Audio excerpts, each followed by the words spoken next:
Olá, como vai? Será possível as 24 horas de um dia durarem quase 7 anos? Para milhares de pessoas em Minas Gerais e no Espírito Santo, sim. São as vítimas do rompimento da barragem de Fundão, que lançou sobre 41 municípios mais de 50 milhões de metros cúbicos de lama tóxica, rejeito da extração de minério de ferro. Desde o início da tragédia, elas lutam contra o abandono, a invisibilidade, a violação de direitos e de modo de vida. As dívidas social e ambiental ainda não foram pagas pelas empresas Samarco, Vale e BHP. Esse crime é o tema do nosso programa de hoje. Eu sou Joanita Gontijo e esse é o Assembleia em Destaque, programa que mostra o impacto na sua vida dos assuntos debatidos no Parlamento Mineiro.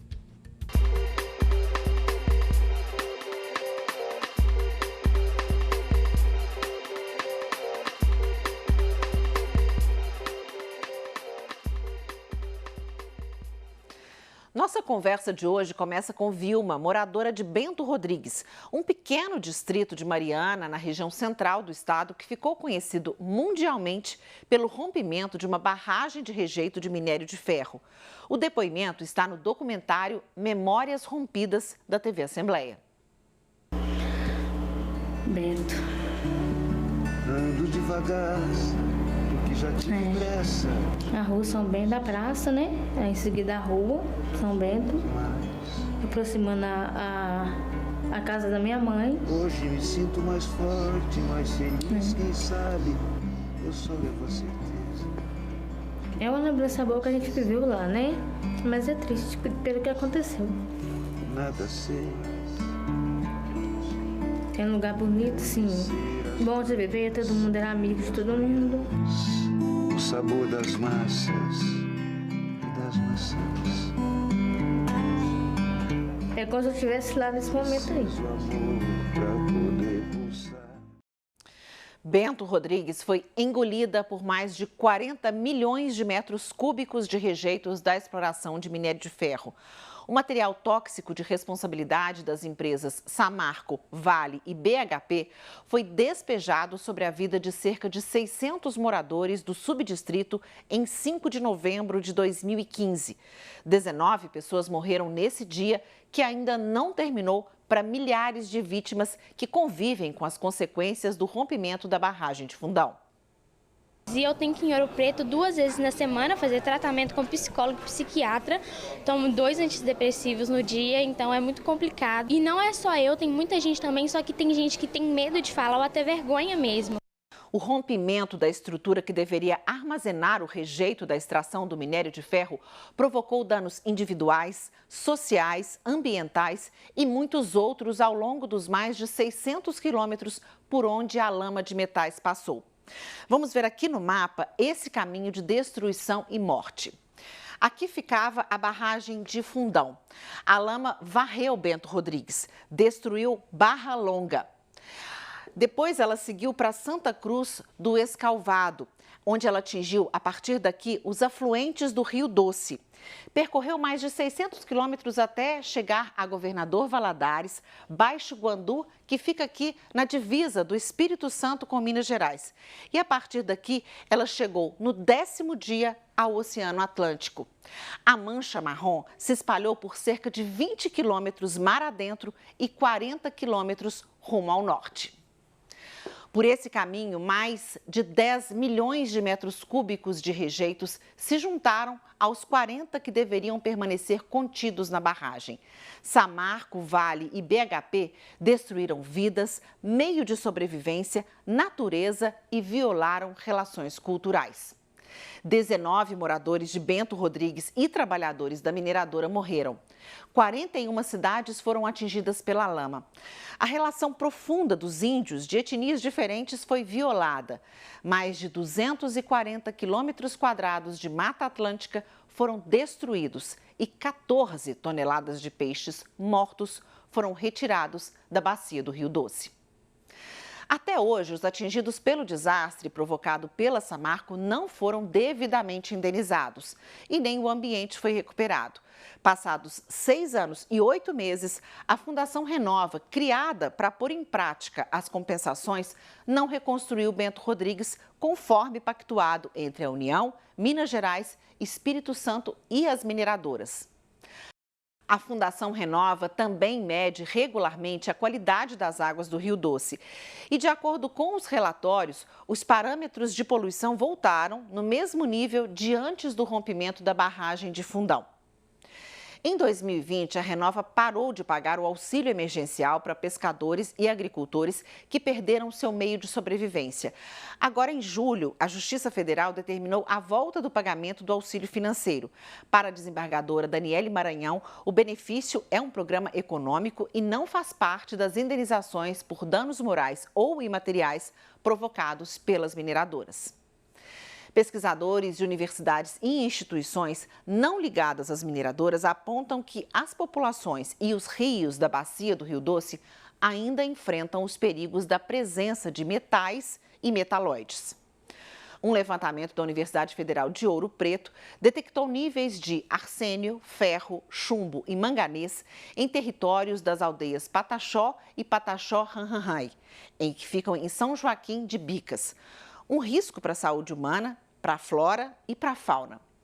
Outro exemplo é um estudo da Universidade Federal do Espírito Santo que encontrou uma quantidade anormal e tóxica de alumínio, cromo, manganês e níquel nas praias ao norte do Rio Doce. Os pesquisadores também constataram altos níveis de lama de rejeitos minerais na desembocadura do Rio Doce, em Linhares. Desde o rompimento em 2015, foram vários os acordos fora do Poder Judiciário entre a Samarco, Vale, BHP e representantes do poder público. Mas isso não impediu que pelo menos outras 70 mil ações fossem apresentadas por pessoas atingidas. A primeira tentativa para que houvesse reparação ocorreu no mesmo mês da tragédia, em um termo de compromisso socioambiental preliminar e emergencial entre a Samarco, o Ministério Público Federal, o Ministério Público do Trabalho e o Ministério Público do Estado do Espírito Santo. Esse acordo preliminar buscava proteger o direito das populações e de trabalhadores atingidos pelo desastre, além de garantir a preservação de provas e a adoção de medidas emergenciais para redução de danos socioambientais. Logo em seguida, um outro termo obteve o pagamento de R$ 1 bilhão para as medidas iniciais. Em março de 2016, foi celebrado um acordo entre União, Estados de Minas Gerais e do Espírito Santo e as empresas. Conhecido como TETAC, o termo buscava uma solução extrajudicial para o caso. Uma das justificativas para essa agilidade do acordo e que foi alvo de críticas era a retomada das operações da mineradora. Neste documento constava a criação da Fundação Renova para gerenciar os recursos e os programas de reparação e a criação do Comitê Interfederativo, sob responsabilidade do Poder Público, que iria fiscalizar e acompanhar os trabalhos desenvolvidos por essa fundação. O termo ficou conhecido como acordão, pelo fato de não ser um instrumento favorável para os atingidos.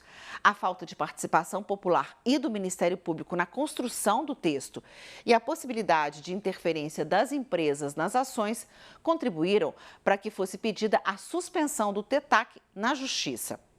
O Ministério Público Federal pediu a reparação estimada em 155 bilhões de reais.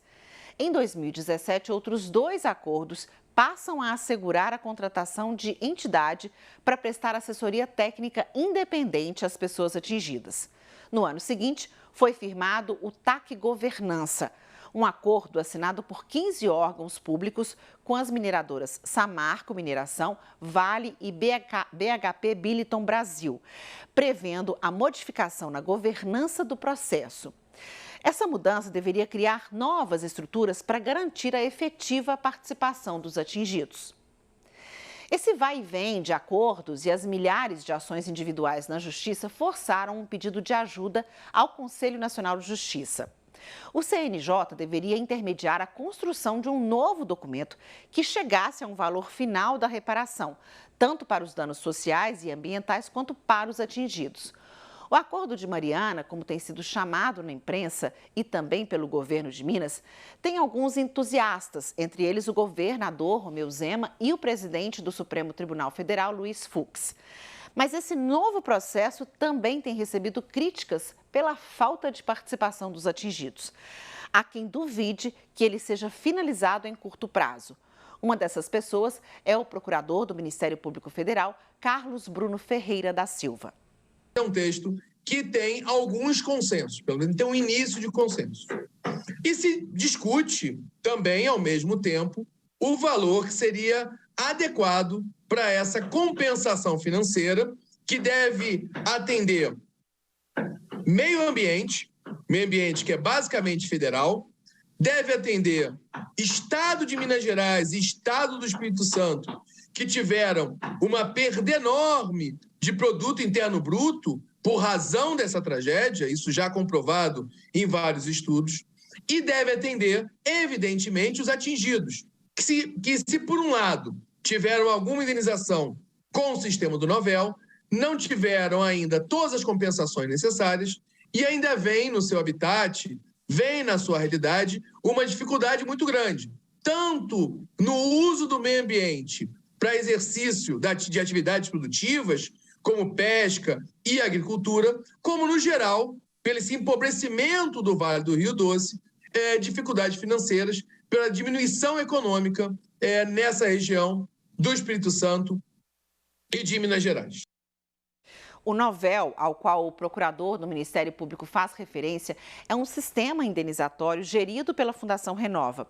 Ele quis dizer que mesmo quem já tenha recebido alguma verba, há a possibilidade de que, ao final, essa pessoa ainda tenha direito a receber mais algum valor pela reparação dos danos sofridos. O que poderia minimizar de alguma forma a falta de participação popular seria a atuação das assessorias técnicas independentes. São um tipo de uma consultoria escolhida pelos próprios atingidos. Mesmo que os acordos realizados até hoje e uma lei aprovada aqui na Assembleia garantam a existência delas, quem está no dia a dia do problema acredita que ainda não é o suficiente. Essa é a opinião da defensora pública Lígia Rocha.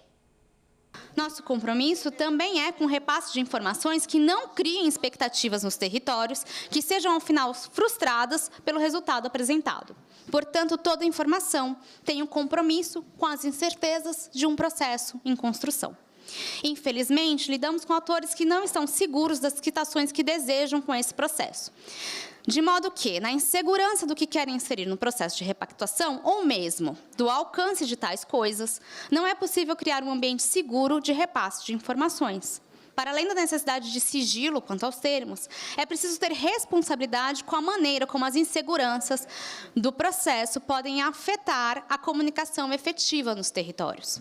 E, nesse ponto, a ausência das assessorias técnicas nos territórios prejudica e muito o direito à informação, pois é justamente parte do seu trabalho auxiliar na promoção de uma comunicação efetiva e responsável, capaz de promover o adequado acolhimento das incertezas e de traduzir as expectativas que podem ser criadas a partir de uma leitura parcial da situação. A Assembleia de Minas atuou para tentar minimizar as consequências da tragédia de Mariana desde o primeiro minuto depois do rompimento da barragem.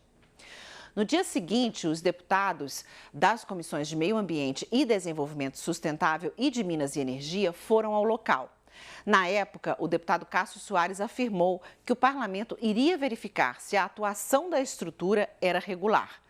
Logo em seguida, o Legislativo passou a receber doações para os atingidos. 6 dias depois da tragédia, foi criada aqui a Comissão Extraordinária das Barragens. Mas o tema também era discutido exaustivamente em outras comissões permanentes. Em 7 meses de trabalho, esse grupo de parlamentares fez 24 reuniões, entre audiências públicas e de convidados, além de 10 visitas técnicas às diversas localidades atingidas pelo rompimento. Nas conclusões, a comissão entendeu que os diretores da empresa conheciam e reconheciam a existência de sérios problemas na barragem e que, inclusive, vieram à Assembleia e fizeram declarações mentirosas aos parlamentares. Foram feitas recomendações ao governo de Minas e à Fundação Renova. Veio desse grupo de trabalho ainda a proposta que virou lei em 2019 com a Política Estadual de Segurança de Barragens. A norma proibiu o tipo de construção no modelo das que se romperam em Brumadinho e Mariana e trouxe novas regras para o licenciamento das estruturas. Outra lei originária dessa comissão buscou destinar mais recursos para o sistema de fiscalização dessas atividades.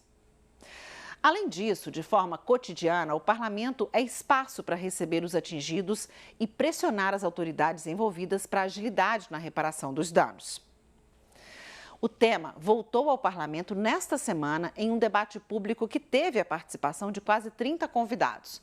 Além de atingidos pela tragédia, pesquisadores, defesa civil, parlamentares da Câmara Federal e também de municípios, defensorias públicas estaduais e federais, Tribunal de Contas de Minas e integrantes do Ministério Público.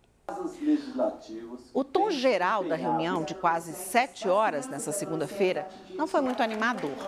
Além das críticas pela demora da Justiça em definir as reparações, muita desconfiança em relação ao chamado Acordo de Mariana, porque faltaria mais transparência do Conselho Nacional de Justiça, o CNJ, e do governo de Minas.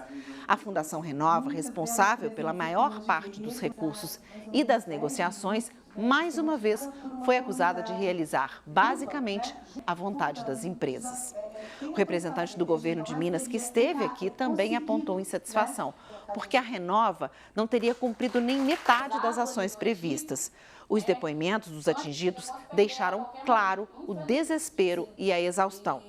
Eles ainda vivem em moradias provisórias e denunciaram a pressão da Renova para que eles ocupem logo as casas que já estão prontas. São apenas 47 de quase 300. E as construções não atendem nem tamanho, nem modelo e nem mesmo o acesso que os antigos moradores do distrito de Bento Rodrigues, que foi coberto pela lama, demandaram. Quem vive na beirada do Rio Doce também está longe de lembrar da tragédia como algo do passado. É que o barro assentado no fundo das águas volta a cada chuva forte.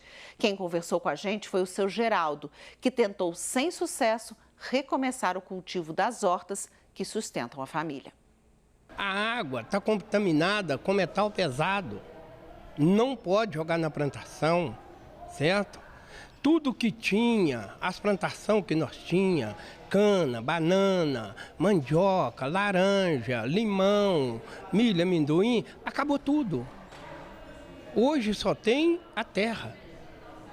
E aquela terra não dá para plantar mais nela, porque quando você ara a terra, igual eu tenho, máquina para a terra, quando eu aro a terra, que eu planto, que eu jogo água, vem aquela prasta de barro em cima da planta, dali da semente.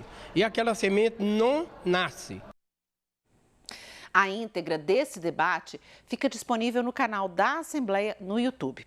Por hoje eu fico por aqui, na esperança de que o dia 5 de novembro de 2015 termine para as populações atingidas. Você pode ver o documentário Memórias Rompidas, que mostramos no início desse programa, no nosso portal. Acompanhe as principais informações do dia pelo Twitter da TV Assembleia. Até a próxima!